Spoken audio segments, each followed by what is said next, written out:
যদি তোমাদেরও আমার মতো ফ্রিজে এইরকম অবশিষ্ট কিছু মাছ থাকে আর সেগুলো যদি রান্না করতে ইচ্ছা না করে, তাহলে আমার মতো এই রেসিপিটা কিন্তু বানিয়ে একবার খেতে পারো, অসম্ভব সুন্দর হয়। ছোট্ট ছোট্ট টুকরো করে নিয়েছি মাছগুলো, লবণ হলুদ দিয়ে ম্যারিনেট করে নিয়েছি। বাড়িতে যা যা সবজি ছিল আমাদের যথেষ্ট, একটু ফুলকপি, দেখতেই পেলে কী কী নিয়েছে, তোমাদের কাছেও যা যা সবজি ছিল তার সেগুলো নিয়ে নেবে। আর টুকরো টুকরো করে আলু কেটে নেবে। আমি আলু চচ্চড়ি করেছিলাম, সেই আলুটাই এখানে ব্যবহার করব।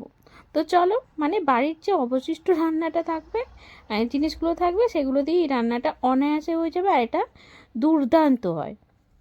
আর একটা মিষ্টি কুমড়োটা দেওয়ার চেষ্টা করবে, তাতে কিন্তু রান্নার স্বাদ মানে এটা আরও সুন্দর হয়। আর যদি না থাকে না দেবে, বাড়ির যে কটা অবশিষ্ট সবজি থাকবে সেগুলো দিয়েই এটা বানিয়ে নিতে পারো। তো দেখো, লবণ হলুদ দিয়ে মাখিয়ে রাখা মাছটাকে আমি এবার ভেজে নিচ্ছি তাওয়ার মধ্যে দিয়ে। এবার এটা একটু লাল লাল করেই ভাজবো। একটু যেহেতু অনেক মানে ফ্রিজে অনেক দিন ধরেই মাছটা আছে, মানে এক সপ্তাহের মাছ, শেষের মাছ, এগুলো খেতে দেবে খুব একটা ভালো লাগে না। তো তখন এই রেসিপিটা করলে কিন্তু বাড়ির সব লোক মানে সকলেই চেটে পুটে খাবে, এটুকু বলতে পারি। দেখো, একটা পিঠ কিন্তু প্রায় হয়ে এসছে, মানে একদিকটা খুব সুন্দরভাবে হয়ে গেছে। এবার আমি সুন্দরভাবে উল্টে দিচ্ছি। দেখো, অনায়াসে কিন্তু খুব সুন্দরভাবে উল্টে গেল। আর দেখো, লাল লালও কিন্তু বেশ সুন্দরভাবে লাল হয়ে গেছে। এবার এটাকে আমি ভেজে সুন্দরভাবে তুলে নেব। আমি ভাবতেও পারিনি যে এই রান্নাটা এতটা সুন্দর হবে। মানে আমি প্রথমবার বানিয়েছি, আর প্রথমবার বানিয়ে দেখলাম না, সত্যি অসাধারণ। তোমরাও কিন্তু এইভাবে বানিয়ে খেতে পারো, অবশ্যই ভালো লাগবে। তো কারণ বাড়িতে যত অবশিষ্ট সবজি থাকবে আর যার এরকম অবশিষ্ট মাছ দিয়ে কাজটা বানাতে পারো, তাতে ভালোই লাগবে। তো দেখো, তাওয়ার মধ্যে যে তেলটা ছিল সেই তেলের মধ্যে আমি এই যে সবজিগুলো নিয়েছিলাম, আমি ফুলকপি নিয়েছিলাম, একটু পেঁয়াজ পাতা নিয়েছিলাম, একটু কুমড়ো নিয়েছিলাম, এগুলোকে আমি এই তেলের মধ্যে দিয়ে নেব। দিয়ে এগুলোকে খুব সুন্দরভাবে একটু লবণ হলুদ দিয়ে ভেজে নেব। কারণ লবণ আর হলুদ দিয়ে একটু ভেজে নিলে এটা মানে আগে থেকে যদি ভাজা থাকে তাহলে কিন্তু বেশ ভালো হয়। তো দেখো, আমি কিন্তু ফুলকপিগুলোকে আগে নিয়ে একটু নেড়ে চেড়ে ভাজবো, তারপরেই কিন্তু কুমড়োটা আমি এখানে দিয়ে নেব। ভাজার সময় কোনো রকমভাবে মানে পুড়ে না যায়, এটার কিন্তু খেয়াল রাখবে। কারণ অল্প তেলে ভাজা হচ্ছে তো, তাই এটার খেয়াল রাখাটা প্রয়োজন। তো যাই হোক, একটু নেড়ে চেড়ে আমি নিলাম, তারপরে আমি কুমড়োটা দিয়ে নেব। আমি না কদিন আগে আমি রাঙালু নিয়ে এসেছিলাম, সেই আলুও কিছুটা পড়েছিল, সেগুলোও আমি এর মধ্যে কিন্তু দিয়ে নিয়েছি। তাতেও কিন্তু টেস্টটা বেশ ভালো এসেছিলো। কুমড়োটা একটু মিষ্টি থাকে তো, তাই আমি কুমড়োটা দেওয়ার চেষ্টা করেছি। তো তারপরে দেখো, খুব সুন্দরভাবে এটাকে নেড়ে চেড়ে নেবো কিছুক্ষণ ধরে, দিয়ে পুরো ভেজে নেব। কুমড়োটা আর ফুলকপিটা কিন্তু এখানে পুরো সিদ্ধ হয়ে যাবে। যদি এর মধ্যে আলুটা দাও, তাহলে কিন্তু আলুটাও সিদ্ধ হয়ে যাবে। আলু অবশ্যই দিয়ে নেবে। আমার যেহেতু আলুটা প্রথম থেকেই ভাজা আছে, ওর জন্য কিন্তু আমি আলুটা এখানে ব্যবহার করিনি, নাহলে কিন্তু অবশ্যই আলুটা আমি ব্যবহার করতাম। তো যাই হোক, এবার এই যে ভাজা জিনিসগুলোকে আমি তুলে নিচ্ছি। দেখো, এই তাওয়াটা ভেজে ভেজে কীরকম মানে কালো হয়ে এসছে। আর যেহেতু একটু ননস্টিকেতে এমনিই কালো, এটা আরও কালো লাগছে। তো যাই হোক, খুব সুন্দরভাবে আমি সব কিছু তুলে নিলাম। এবার বাকি রান্নাটা করার জন্য এর মধ্যে আমি একটু তেল দিয়ে নেব, কারণ এত অল্প তেলে তো আর হবে না, তার জন্য। দিয়ে দুটো শুকনো লঙ্কা, আর শুকনো লঙ্কা বলছি আবার, দেখেছো, কাঁচা লঙ্কা আর এই যে গোটা রসুনের ফোড়ন দিয়ে নিলাম। গোটা রসুন আর কাঁচা লঙ্কা আর একটু কালো জিরের ফোড়ন দিয়ে নিয়েছি। দিয়ে ফোড়নটাকে একটু ভেজে নেব।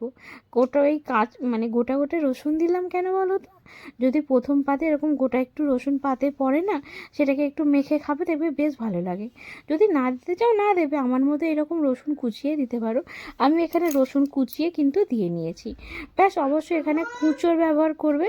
কখন আমি পেঁয়াজও তুলে দিলাম। আচ্ছা, শুধু রসুন দিইনি কিন্তু, ওখানে আমি আদাও দিয়েছি, আদা রসুন কুচি ব্যবহার করেছি। তারপরে দেখো, এটাকে খুব সুন্দরভাবে আমি ভেজে নিয়েছি, ভেজে নেব। কারণ বুঝতেই পারছো, ভেজে নেওয়াটা প্রয়োজন।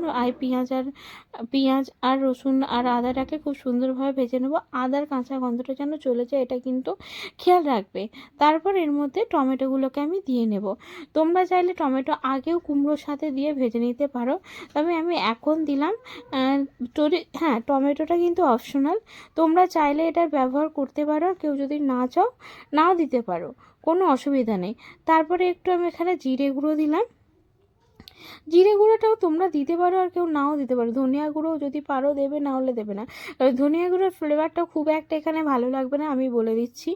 তবুও তোমরা যদি কেউ দিতে চাও দিতে পারো। একটু লঙ্কা গুঁড়ো দিয়ে নিলাম, তারপরে খুব সুন্দর মতো এটাকে নেড়ে চেড়ে মিশিয়ে নেব।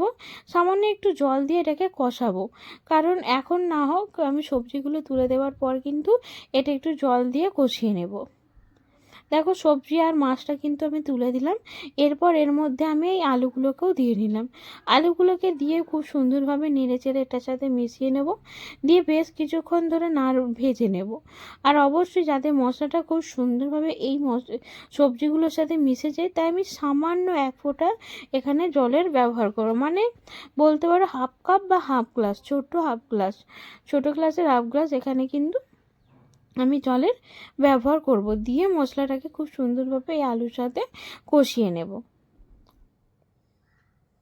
এই দেখো এইটুকুই কিন্তু জল দিলাম, আর জল দেওয়ার কিন্তু প্রয়োজন নেই এখানে। এবার শুধু মশলাটাকে এই সবজির সাথে খুব সুন্দরভাবে মিশিয়ে কষাতে থাকবো। শুধু সবজি নেই, মাছের টুকরোগুলোও কিন্তু আমি দিয়ে নিয়েছি, দেখতেই পাচ্ছ তোমরা। রান্নাটা আরও বেশ কিছুক্ষণ ধরে এটাকে করে নেবো। গ্যাসের ফ্লেমটা একটু বাড়িয়ে দেব, যাতে মানে কি বলবো, গ্যাসের যাতে মশলাটা খুব এই আলুগুলো খুব সুন্দরভাবে ভাজা হয়ে যায়, আলু আর সবজিটা। একটু আলুর দম মশলা অবশ্যই দেওয়ার চেষ্টা করবে, কারণ এই মশলাটা দিলে এই রান্নার স্বাদটা পুরোপুরি পরিবর্তন হয়ে যায়। এটা অসম্ভব সুন্দর একটা টেস্ট আনে। তোমরা যদি পারো তাহলে অবশ্যই এটা দেওয়ার চেষ্টা করো। আরও বেশ কিছুক্ষণ এটাকে কষিয়ে নেব। একটু ওপর দিয়ে ধনেপাতা ছড়িয়ে দেব, দিয়ে লবণ আর একটু মিষ্টি চেক করে এটাকে নামিয়ে নেব। আমি আলাদা করে এখানে কোনো চিনি বা মিষ্টির ব্যবহার করিনি, কারণ এটা যেহেতু আমি মানে কুমড়ো দিয়েছি, ওই কারণে কুমড়োটা ভীষণ মিষ্টি ছিল। প্লাস নামানোর পর দেখতেই পাচ্ছ এটা কত সুন্দর হয়ে গেছে। একবার বানিয়ে খেয়েও ভালো লাগবে। আজকে এই পর্যন্ত, ধন্যবাদ।